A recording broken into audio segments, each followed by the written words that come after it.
비행기 표값이 요즘 미쳤습니다. 미국 뉴욕을 왕복으로 다녀오는데 직항으로 하면 300만 원이 넘어요. 코로나 이전에는 100만 원대에도 표가 꽤 있었는데요. 요즘 이런 가격을 보기도 힘듭니다. 미국만 그런 게 아니라 하다못해 제주도를 가려고 해도 10만 원 미만의 특가 항공권은 찾아보기가 정말 어렵습니다. 한때는 1, 2만 원짜리 표도 흔했죠.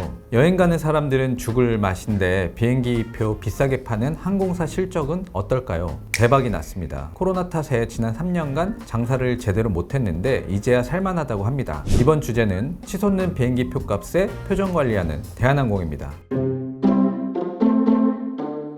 대한항공은 올 들어서 1분기, 2분기, 그리고 3분기까지 3번의 실적 발표를 했는데요. 전부 어닝 서프라이즈, 깜짝 실적이었어요. 예상을 늘 뛰어넘었죠. 가장 최근인 3분기 영업이익은 8,400억 원에 달했습니다. 분기 기준으로 역대 최대였어요. 특히 주목되는 게 영업이익률인데요. 23%에 육박했죠. 원래 항공업은 경쟁이 치열해서 매출이 많아도 마진은 적거든요. 기껏해야 10% 넘기기 어려워요. 그런데 대한항공의 이익률은 올 들어 내내 20%를 웃돌고 있습니다. 이익이 잘 나는 이유는 표를 비싸게 팔아서입니다. 표값을 항공업계에선 일드라고 표현을 하는데요. 승객 한 명을 1km 운송을 했을 때 항공사가 거둔 평균 매출을 뜻합니다. 일드를 보면 우리가 얼마나 비싸게 비행기표를 사는지 알 수 있습니다. 대한항공의 국제선 일드는 코로나 발생 직전인 2019년 4분기만 해도 83.1원에 불과했는데요. 올 3분기에는 136.9원에 달했습니다. 국제선 표값이 평균 65%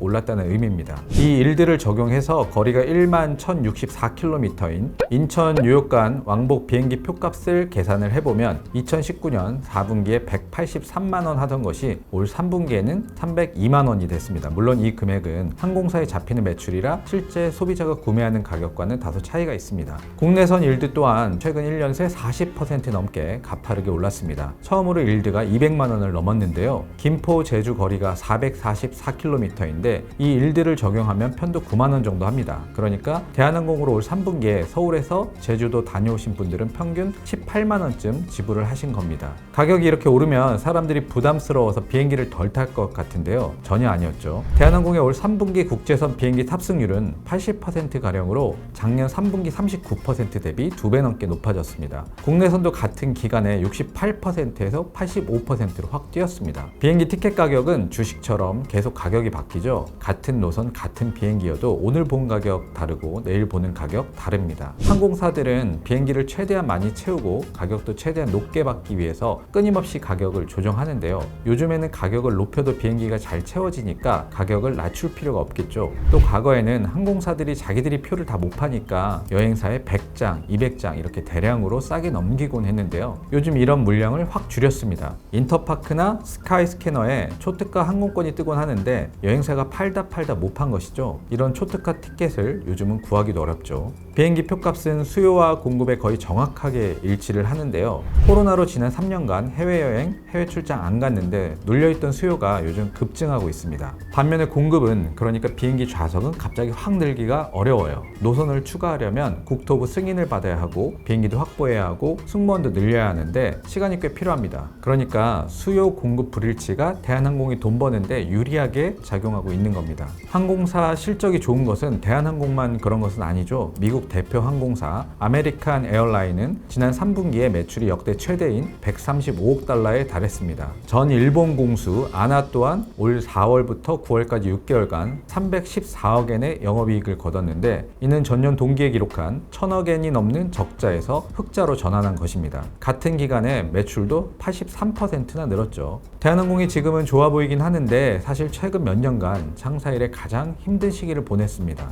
실적이 우선 최악이었어요. 중국의 사드 보복, 일본 제품 불매운동 등으로 알짜 노선인 중국, 일본 매출이 급감했고 여기에 2020년 코로나 대유행이 시작돼 회사는 도산 위기에까지 몰렸습니다. 부채 비율이 200%만 넘어도 빚이 많다고 하는데요. 대한항공의 부채 비율은 한때 1000%를 넘어갔어요. 장사 잘해서 영업이익을 내고도 이자 갚고 나면 적자가 났습니다. 2018년부터 2020년까지 3년간 누적 순손실액이 1조 원을 넘길 정도였습니다. 오너일가의 갑질과 일탈도 컸죠. 한국 대기업의 오너 일가가 종종 사회적인 물의를 일으키곤 하는데요. 대한항공은 그 수준도 훨씬 넘었습니다. 땅콩 회항으로 유명하죠. 조양호 전 회장의 장녀 조연아 대한항공 전 부사장이 2014년에 퍼스트 클래스에서 간식으로 주는 마카다미아를 봉지째 받은 것에 격분해서 비행기를 돌리고 직원 무릎을 꿇린 사건 기억하실 겁니다. 또 그녀의 동생 조연아 한진 사장이 광고 대행사 직원과 회의 중에 유리병을 던지고 물을 뿌린 사건, 조원태 회장의 뺑소니 노인 폭행 사건, 여기에 이들 형제의 어머니인 이명희 이사장의 수행기사 폭언 사건, 이것 말고도 해외 밀수품 반입, 1등석 라운지 갑질, 인천 하얏트 호텔 폭언, 휴가비 전용 등등 정말 셀 수가 없습니다.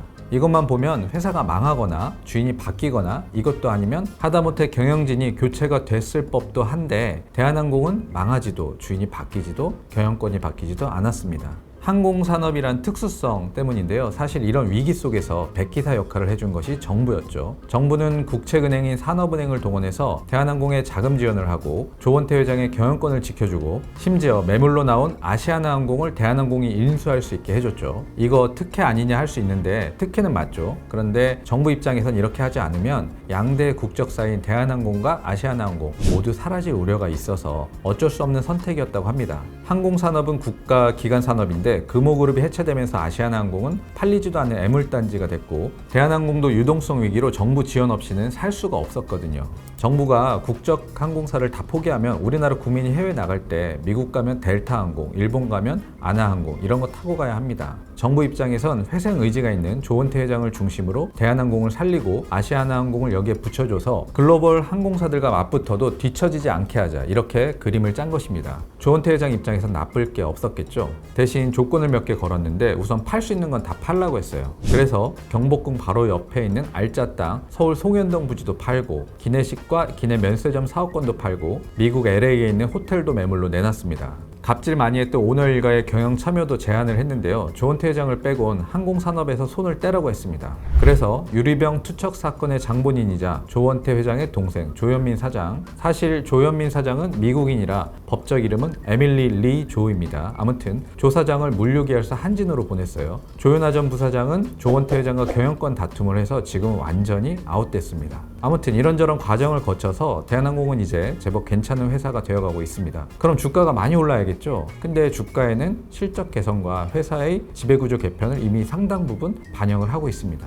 작년 6월 35,100원으로 고점을 찍고 꽤 하락을 했습니다. 주식시장에선 지금 뭘 보냐면 항공 수요가 앞으로 계속 좋을 수 있겠는가 하는 겁니다. 우선 해외여행, 해외 출장을 코로나 이전처럼 많이 갈까요? 코로나는 지나가고 있는데 내년에는 경기 침체란 복병이 있습니다. 금리를 너무 높여놔서 경제가 안 좋을 것이 분명하죠. 문제는 그 정도가 얼마만큼이냐는 것인데요. 요즘 우려가 점점 커집니다. 그러면 안 되겠지만 기업 실적이 더 안 좋아지고 실업률도 더 높아지고 부동산과 주식 가격도 더 떨어지는 시나리오도 언급이 됩니다. 살기 팍팍해지면 사람들이 해외여행을 많이 갈 수가 없겠죠. 비행기 여객 수요가 줄면 비행기 표값도 지금보다 내려갈 겁니다. 그동안 너무 좋았던 항공 화물 부분도 우려가 있습니다. 코로나 탓에 탑승객이 확 줄어드니까 대한항공은 작년에 여객기를 화물기로 대대적으로 개조를 해서 재미를 봤어요. 지난해 코로나가 극심해지자 컨테이너 화물선 물류 대란이 발생해서 기업들이 발을 동동 굴렀어요. 그러자 배 대신 비행기로 화물을 보내는 기업들이 엄청 늘었습니다. 특히 반도체를 많이 수출하는 삼성, SK 같은 곳에서 항공기로 물건을 많이 날랐습니다.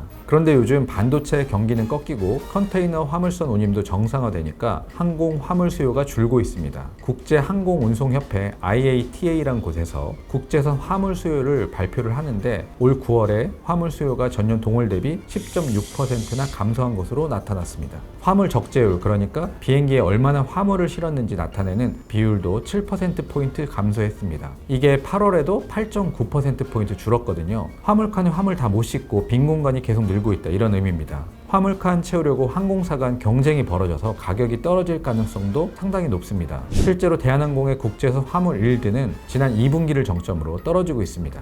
아시아나항공과 합치는 것도 현재로선 불확실하죠. 한국에선 괜찮은데 이걸 해외 국가에서도 일일이 승인을 다 받아야 하거든요. 대한항공과 아시아나가 합치면 국내 여객 점유율이 약 73% 수준이라 독점 우려가 계속 제기되고 있어요. 특히 가장 중요한 국가인 미국이 승인 보류를 결정한 바 있어서 우려가 되죠. 미국 이외에도 유럽연합, 일본, 중국 등에서도 필수적으로 기업 결합 승인을 얻어야 합니다. 현재는 결과를 기다리는 중이에요. 만약 대한항공이 아시아나항공과 합병을 성사시키고 내년 경기가 우려보다 크게 나쁘지 않아서 사람들이 다시 해외에 많이 나가고 기업들이 수출도 많이 한다면 대한항공은 글로벌 톱 항공사가 될 기회를 맞이할 것 같습니다. 정부 지원, 그러니까 국민 세금으로 대한항공이 기회를 얻은 만큼 앞으로 국민 편익을 높이는 데 노력을 많이 해주면 좋겠습니다.